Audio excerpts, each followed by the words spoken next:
Yeah, we're finding a water leak. Oh, it is on this side. It keeps rushing thin. All right, that's a good indication.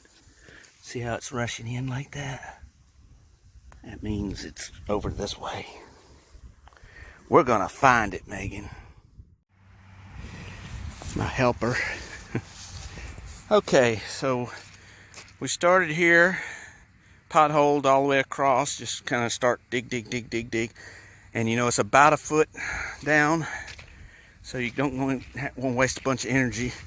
Keep on digging.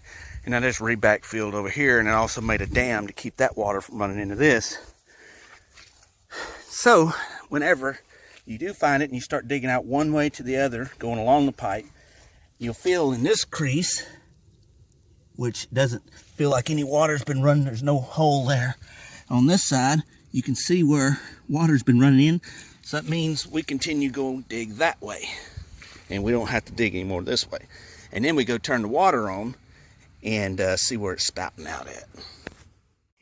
Megan says, I can't wear these pants no more. I said, oh, they'll wash, baby.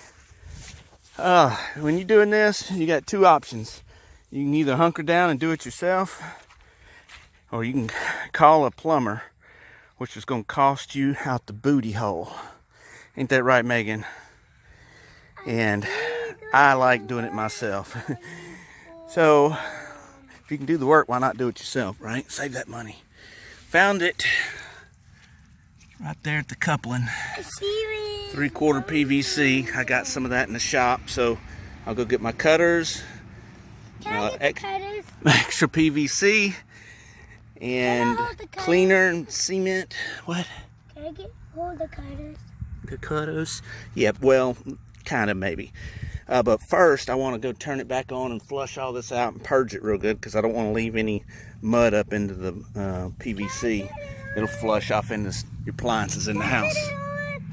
Yeah, but we're going to crank it up high, and then we're going to crank it like halfway. And that way, because we don't want to fill this hole back up with water. We just want to flush it a little bit and use the existing water to clean the pipe and everything a little bit better.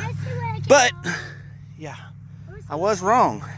It didn't come from this way. That's weird, because there must have been a gopher hole or something under the ground that traveled the water. But I had to dig back that way. I've done this a bunch. And that's the first time I've ever had that where the channel was on the actual wrong side of the pipe. Oh, that's my marker, baby. That's where I found or staked where the most water was at before I got started. All right, what you're going to need for this job? Thank God I had the stuff to do it. I had plenty to do it with. Yeah. Well, yeah, but we're going to use the white PVC, Schedule 40. Use your dip bucket, of course, whatever size fits the hole. Make sure you get a good bell hole where you can work in there. Make it easy on yourself. Always go left to right with your mud so that you're not getting it in your way of your dig. Blah, blah, blah. Common sense stuff. But 2 couplings and some cutters and some primer and cleaner and cement and a rag. Rag always helps. And an expert ninja, swordsman, samurai, bow staffman by your side to protect your back while you're doing this, so nobody comes and tries to steal your wallet. Okay, another little tidbit. You're like, I'm cut off a piece 2 inches, and your takeoffs are 3. Well, they're not.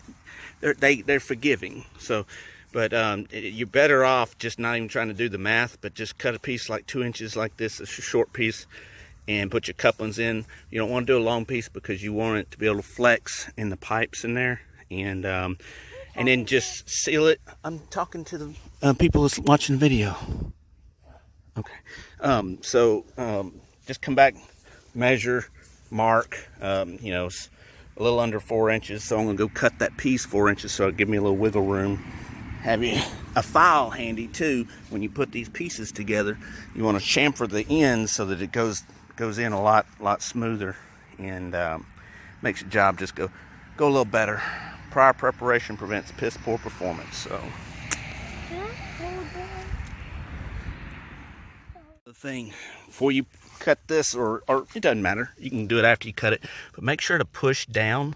Well, keep dig, because water's coming out of the ground here because it leaked 21,000 gallons, and that's no bull crap. That really did. Yeah, I got a $80 water bill coming toward me. But they told me how much when they come check. That's why I found out that it was leaking. It's because the meter people actually come and told me, and I thanked them for that. They didn't have to do that. But push it down. Of course, after you bail out the water.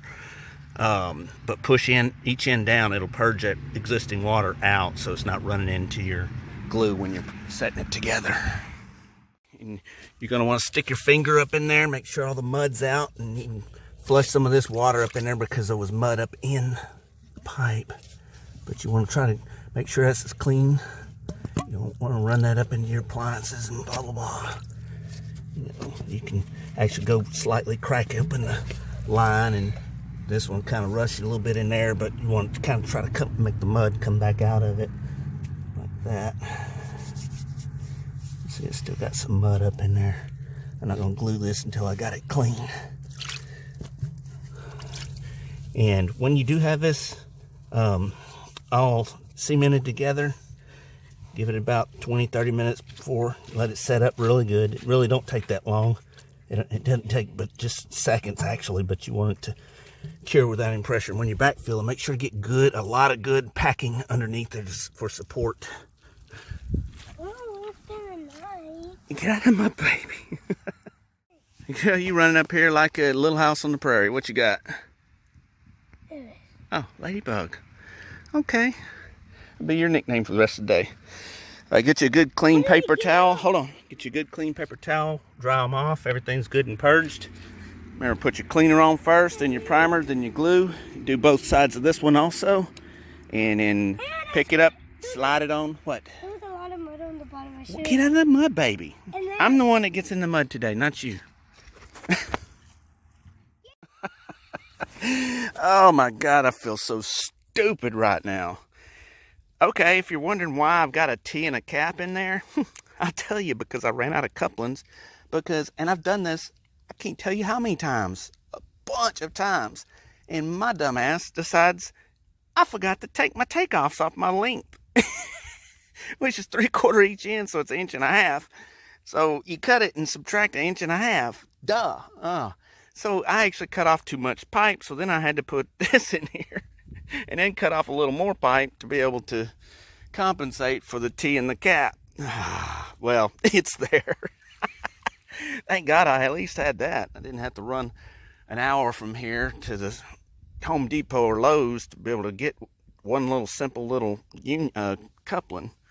All right, well, that's done. So I'm going to let it set up real good, and then I'm going to start backfilling. I'm going to pack some mud underneath it real good, and slowly start putting mud on top of it, not to apply any jolting pressure or anything like that. And but of course I'm going to turn the water on and check it for leaks before I do that. I can't believe sometimes, man, you just, no matter how many times you do it, you still sometimes do the stupidest stuff.